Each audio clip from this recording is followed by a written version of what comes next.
bring me down.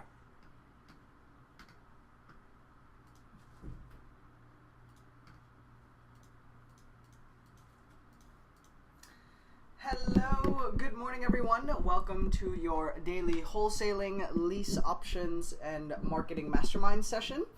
Welcome. If you guys can see the screen clearly and if the audio is coming out loud and clear, please go ahead and confirm in the GoToWebinar control panel. I'm going to unmute some of our panelists on the session. We've got our marketing team that's on the line here, as well as some of our office staff. So if you guys have any questions, type it in. That's what these sessions are for. It's to help keep you moving forward, give you a direct connection in line to us.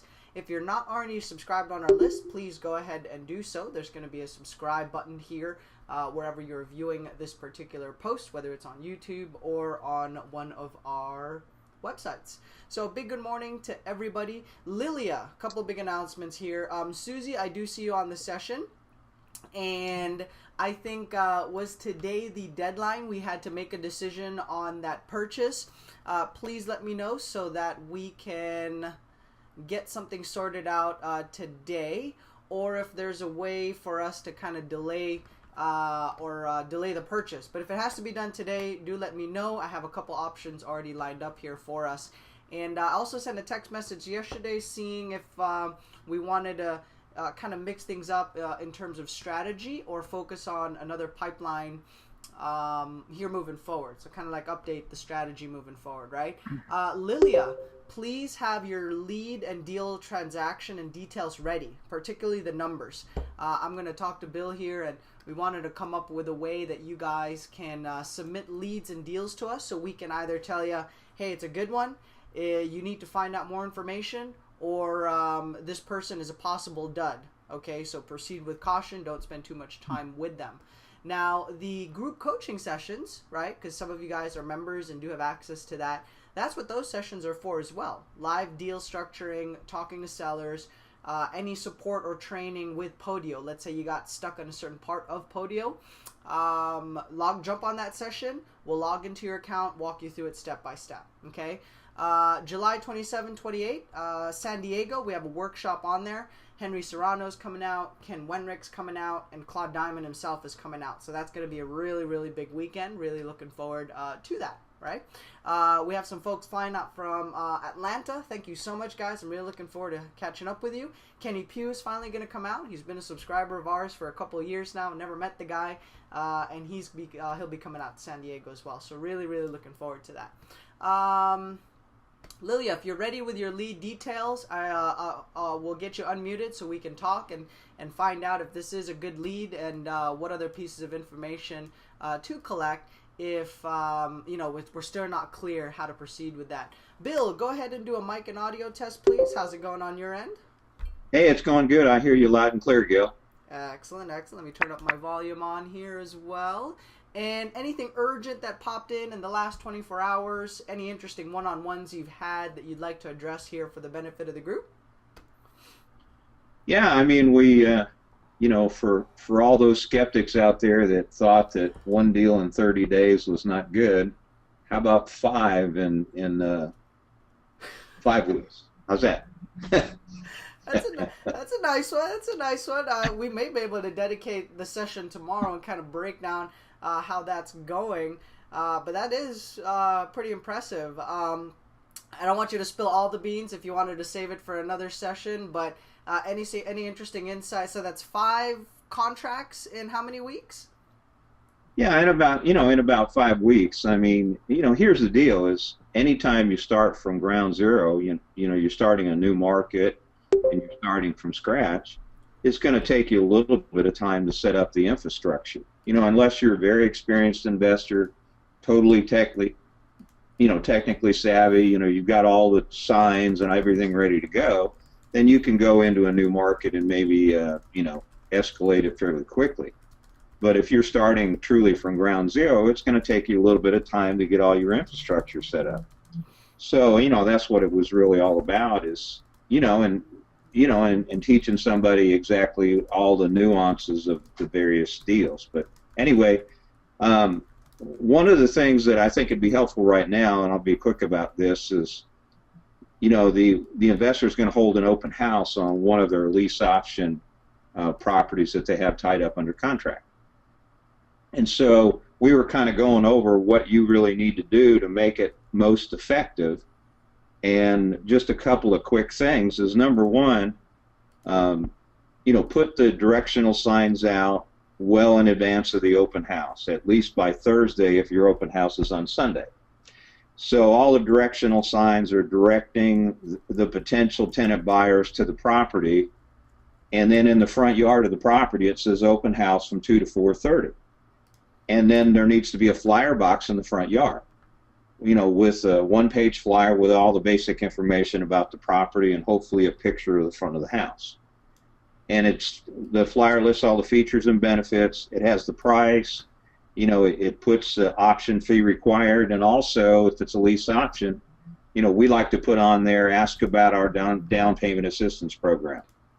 So the people have followed the signs, went to the property, grabbed a flyer, and if they like the house in the neighborhood, they're going to show up for the open house on that Sunday. And so the people that actually grab the flyer and show up on Sunday, they're 80% along the way from being one of your great tenant buyer candidates. They've already pre-screened the neighborhood, they know about the school districts, they know about the house from the outside, they have a flyer, they can afford the rent, and now they show up to the open house, you've got yourself a qualified tenant buyer.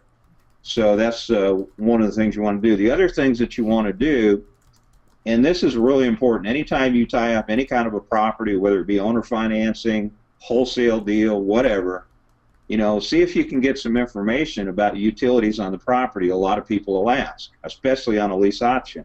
So I encourage the investor to, talk to the seller and find out who the utility companies are and what their average bill was for the last 12 months, or at least what the highs and lows are.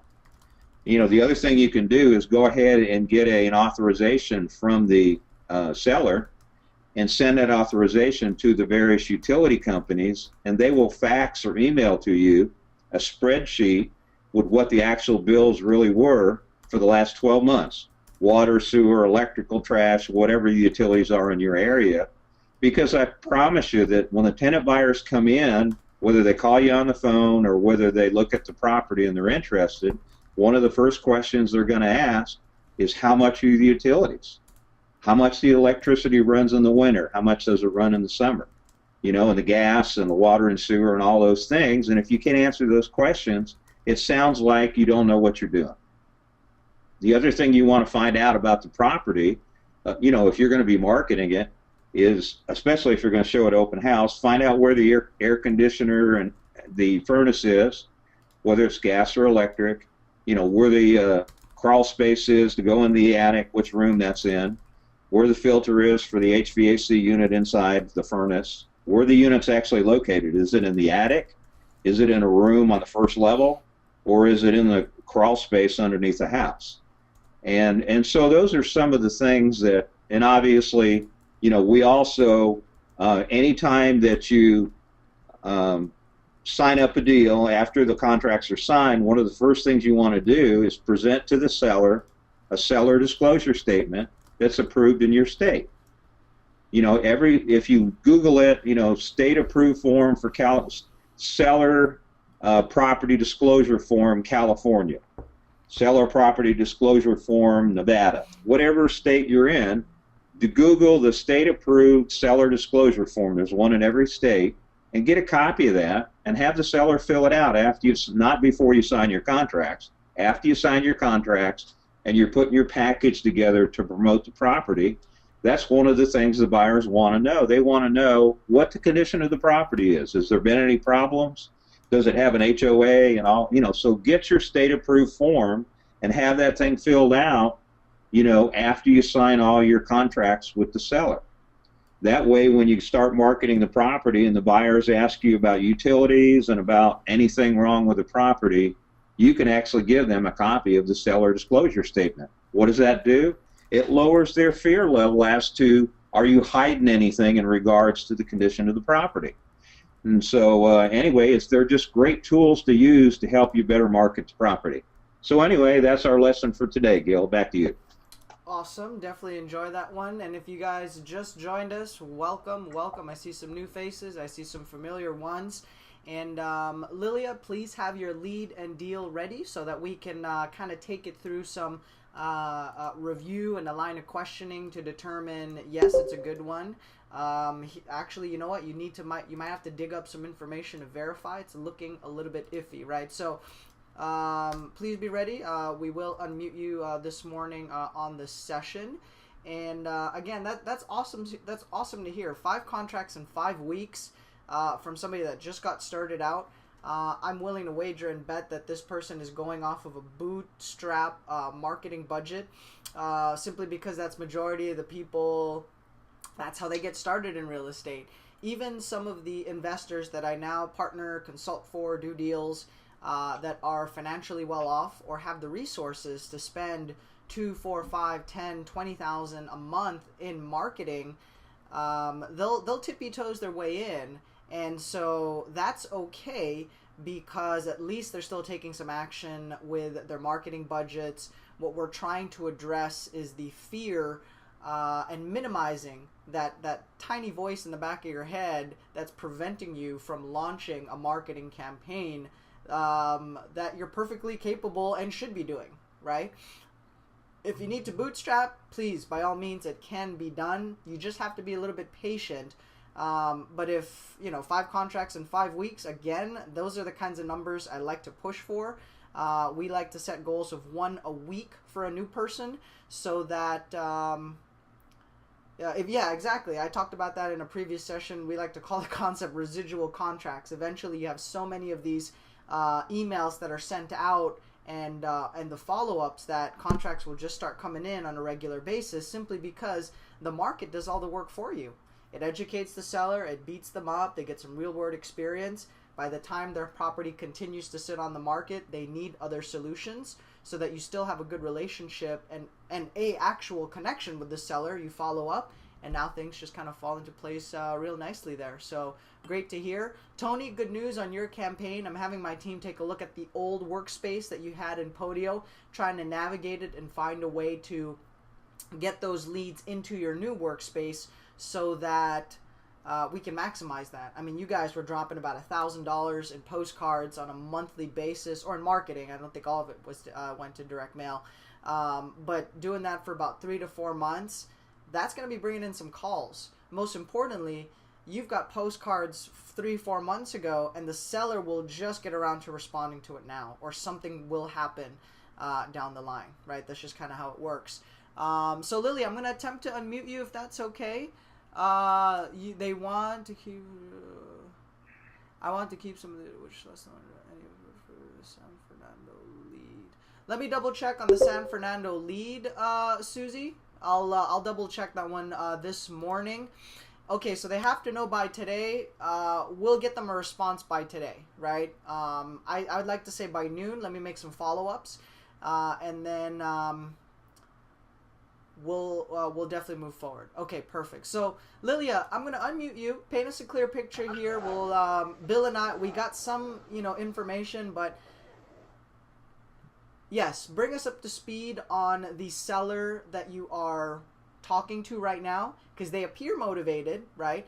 I don't want to jump to conclusion and say they're motivated right away, but they're willing to talk to you, right? And so that's a good thing. If you have a lead that's willing to talk to you, great. Continue conversing with them. If you have somebody that's chasing you and it just keeps saying yes, yes, yes, yes, yes, unless they're saying yes to a 10-20 cent on the dollar offer, I wouldn't necessarily call them motivated. And that's just a general for everyone on the session. You still have to continue to pre-screen. But Lilia, are you there? Can you do a mic test?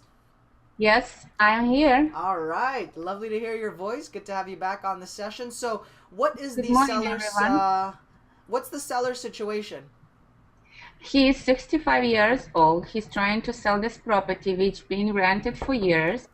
The property is a very simple, basic house, 1,100 square feet, 3-bedroom, and nothing special, but newer cabinets, newer roof. Everything is in place. But the pocket of this house is about 12 houses, about 60% of them rentals. And right next door, to that house is for a closed house, and it's going to be for another few years because banks taking so long before they even consider that to be sold. Okay. Okay. I think that's the biggest minus to that because people who coming to see the house, it's been listed for 8 months already with the realtor, and everybody who comes and likes the house, they say if that house would be positioned in other area, I would buy it, but the area is the problem. He still owes 59,000 on this house. He listed it for 84.9 thousand. 1 second, Lilia. Listed at how much? 84,900. Listed at 84,900. Okay, and what was the number you mentioned just before that? Sorry, I missed it. And he owes 59,000. Okay. Okay, continue. His payments around 500 a month. Okay. 59 or 69 or 59? 59. Okay, thank you. Thank you. And he says I would be willing to carry for 10 years. I think that he would carry the note for 10 years, but we didn't discuss if that would be no payments, no interest or whatever. We didn't discuss that yet. He just mentioned that he would be open to carry. Okay. Any other notes, details, numbers that you can give us on the situation before Bill and I start firing off our questions?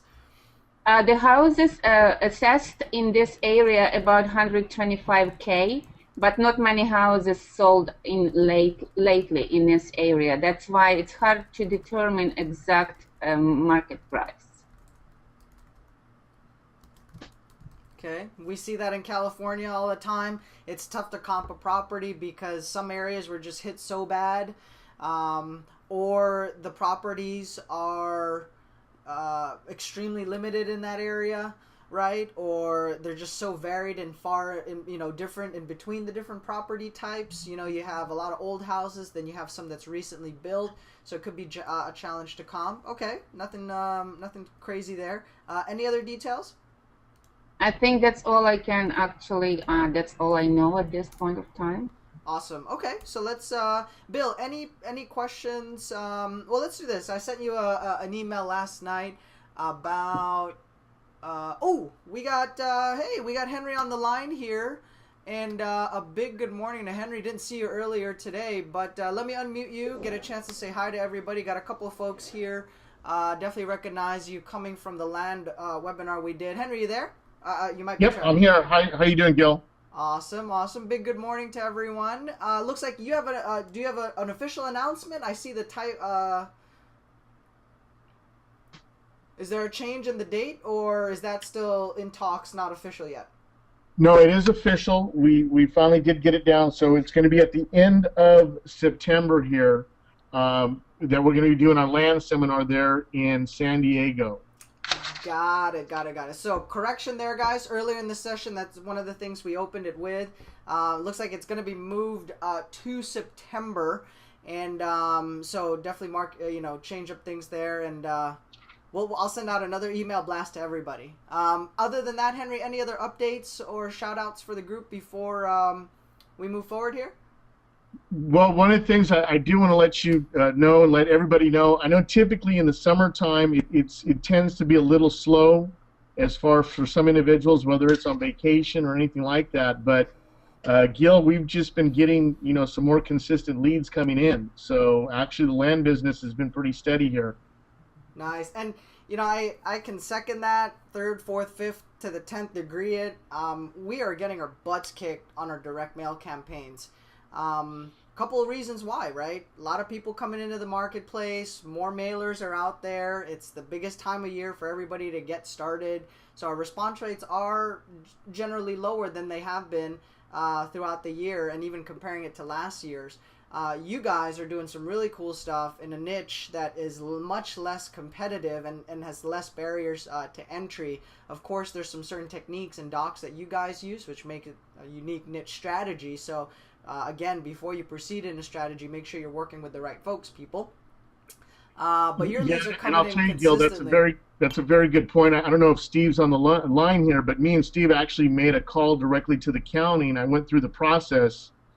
And you would be amazed how much the county is willing to give you information on certain properties. So at some point, maybe talk with Steve about that and kind of show him, the one-on-one sessions, what we do with individuals on how to go through and do the research.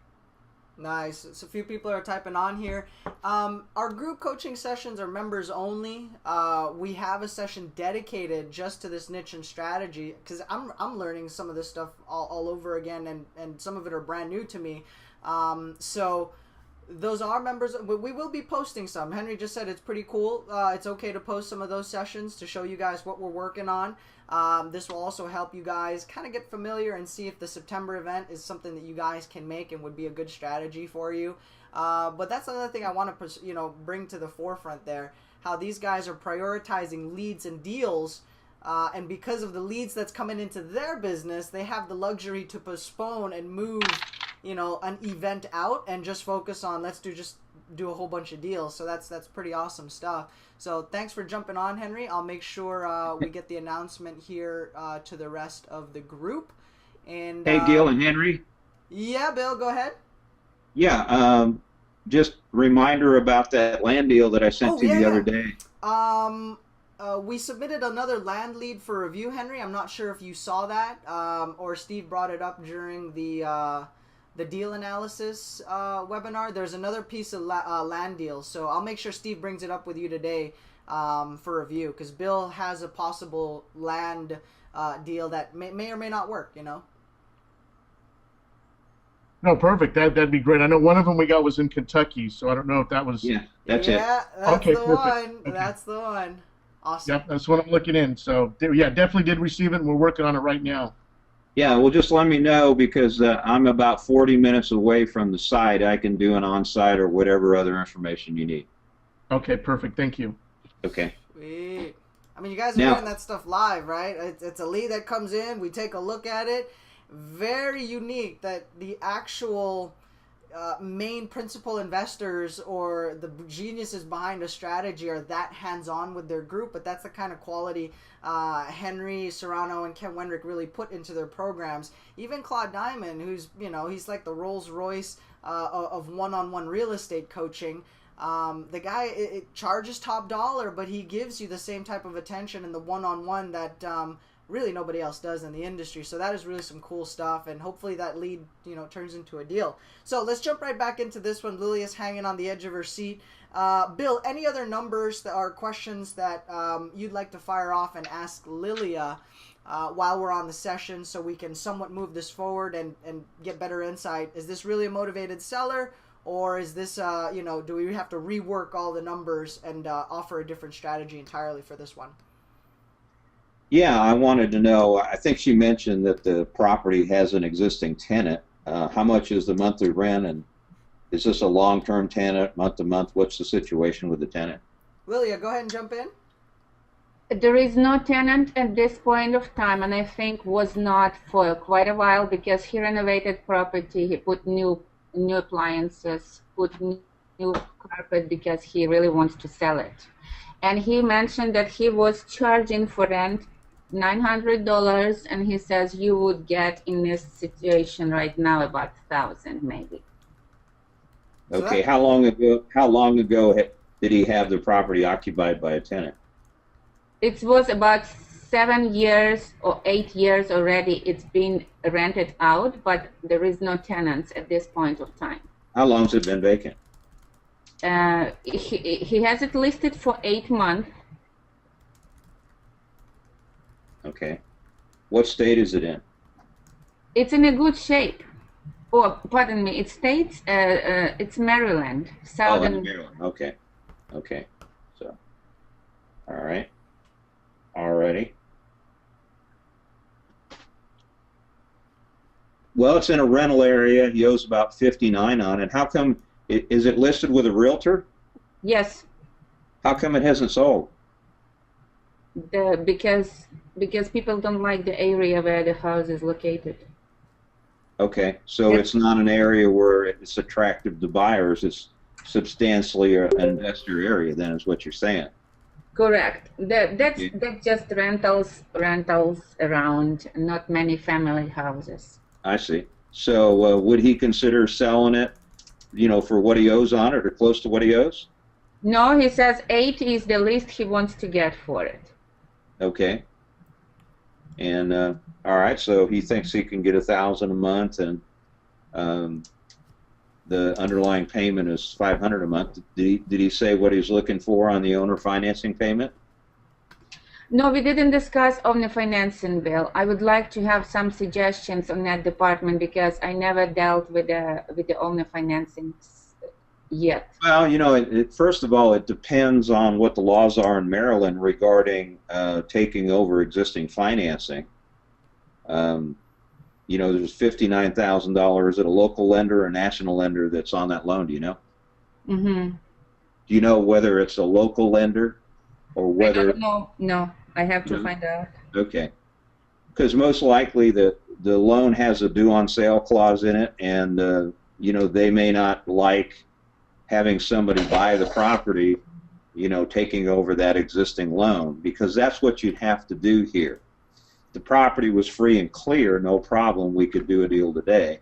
But you've got an existing loan with a conventional lender that most likely has a due on sale clause in it. Mm-hmm. And the laws are different in every state, and some states don't allow people to take over existing loans. It's a violation of sometimes state law. So you'd have to find out exactly how you could deal with that first loan legally in the state. Once you knew that, then you could go ahead and construct a deal together for owner financing. Mm-hmm. You could do a lease option investor deal where you lease the property, for, let's say, $600 a month with the right to buy, and not have it more than 35 months, because if you go more than 35 months in a lot of states, that's construed to be a sale. Mm-hmm. And you got to check with local real estate attorneys and stuff like that to make sure you construct things properly. But you could structure it, kind of like a sandwich lease, where you rented the property from him for $600 and turned around, and $1,000 seems to be a little high. I'd really want to check on that number. Where you could turn around and release the property out to somebody for a much higher amount, and offer him his asking price at $84,900 if that's realistic. Mm-hmm. And go ahead and create a sandwich lease deal on it, and put a tenant buyer in the property and structure it that way. That's one of the things that you could do. The other thing that you could do is you could structure a lease option where you're paying him $600 a month, and then disclose to him that you're going to assign it to one of your investors, and the investor would be making, let's say, $300 a month if his rent is accurate, or $3,600 a year. Would it be worth to an investor to collect $3,600 a year if they pay you $1,500 for an assignment fee for you to set the deal up, and you assign it to them, and then they take it over and rent it out themselves, et cetera, and collect the cash flow? Okay. So you could structure that, and you could sell that contract to an investor that's looking for cash flow, and maybe get $1,500 cash today as an assignment fee, and then they get to collect the money for the next 3 years and make the cash flow themselves. So those are just some of the ideas of what you might be able to do with it. Back to you. Thank you kindly, Bill. I definitely appreciate it. That's wonderful. Now I can think those 3 directions. So okay, now Gil, let's talk about, you were asking a question. I got an email about, a JV deal. Yeah. So, typically what we do is we look at, there's 4 basic strategies, that we take a look at. Obviously, the first one would be a traditional wholesale, buy it for cash at a substantial discount. So I'm not sure, whether you're looking for a form for that kind of criteria, but that would be the first, a thing that the student should look at. Is it a possibility for a traditional wholesale deal with a cash transaction only? I would say, based on this deal here, I would say not, because there's too much owed. Right. The second one would be some sort of a, owner financing deal where the owner financed it and carried the financing, at a low interest rate so that you could turn around and make a monthly cash flow on it. So that would be strategy number 2. Strategy number 3, would it be a good lease option property where you could pay close to the asking price and assign the deal to a homeowner, or structure a good deal and assign it to an investor for an assignment fee?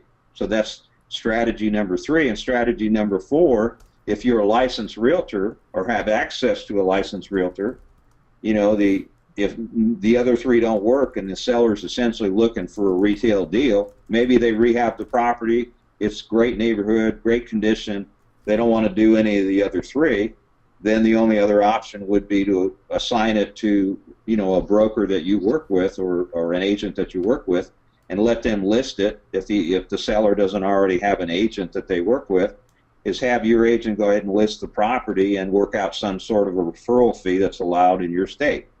So those are the 4 basic transactions that I look at, on any deal. And then, if there's unique circumstances, or, there's things that we have to do real creatively to make it work, those are hybrids from the basic 4 strategies that I just discussed. So that's kind of the way you need to do it. Look at those 4 strategies, see which one it might fit into, and how you might monetize it by those 4 leads. And then if it's something exotic, we can deal with it beyond that. Back to you, Gil. Thank you kindly, Hi, Bill. Lily. I think that's your phone going off on there. Bill, Sorry, I apologize. Oh, no worries. But Bill, so would you, with this particular scenario, now Lily, if you want a joint venture on the deal, is this a conversation you'd like to have offline, or keep in touch with Lilia to see how to kind of narrow this lead or deal down, or the formal offer to make? Does this seem a little bit promising so far to you? Yeah, I think so. You've got a seller that's, flexible, at least on terms, obviously not a whole lot on price. So it just is a matter, if this is a market that Lillian normally deals in, or if it's a market that this is her local market, then, it would behoove her to do some additional research to find out exactly what you can do legally regarding existing financing and owner financing. Because you're going to run into this situation all the time, where the seller owes something on the property and they're willing to sell it, with the loan in place, but can you take that over legally in your state without getting yourself in some jeopardy? And you need to find that out by an experienced local creative real estate attorney that can kind of help you out and tell you what you can and can't do. So that's the first thing. If you're going to go ahead and try to take the loan over what's called subject to the mortgage and then do owner financing for the difference, you need to find out what the laws are in your state regarding that issue. In some states or some counties, it's totally illegal. And so you really need to get some local advice, in the state of Maryland in this example. As far as the others go, it's just a matter of, complying with the local laws and making sure, what you're doing is going to work in that state. Back to you.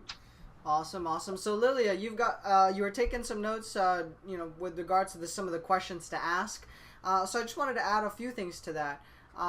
There's a realtor involved. There has the listing. 8 months, still no offers. It sounds like the agent's doing the best of their ability to get this house sold. So I would verify that. Is the agent really doing the best that they can? What's the feedback on the front lines, right? That's what I like to call it. Seller's going to give you one story. I want to hear from the realtor on what's going on realistically in that area. You can call and you can position yourself as the buyer. You can call and you can position yourself as an investor. You can have somebody else call on your behalf and ask the questions that you'd like to, you'd like for the agent to ask, right? The area is mostly rentals. So, that's an uphill battle. They've been trying for over 8 months now. So definitely the listing thing is not working out.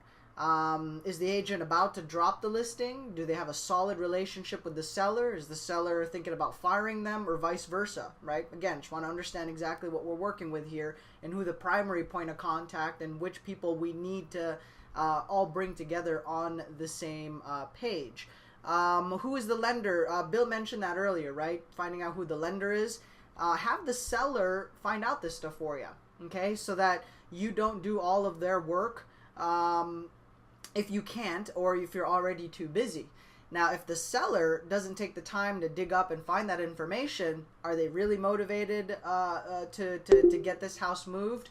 Or are their hands super tied that they'll just sign a document saying, hey, you know, I will allow you to, you know, act on my behalf, or call whoever you need to call on my behalf to find out the info that you need so we can get this thing moved forward and sold somehow, right? If the seller already has talked to his lender and found out those pieces of information, that's another plus. That keeps telling me to move forward, because here is a guy that's very hands-on and is trying to find out how they can move this property. They just need a primary contact or somebody like you to help move this one forward overall, right? So Bill kind of gave some clues as to, again, how we look at a lead and different ways to monetize it.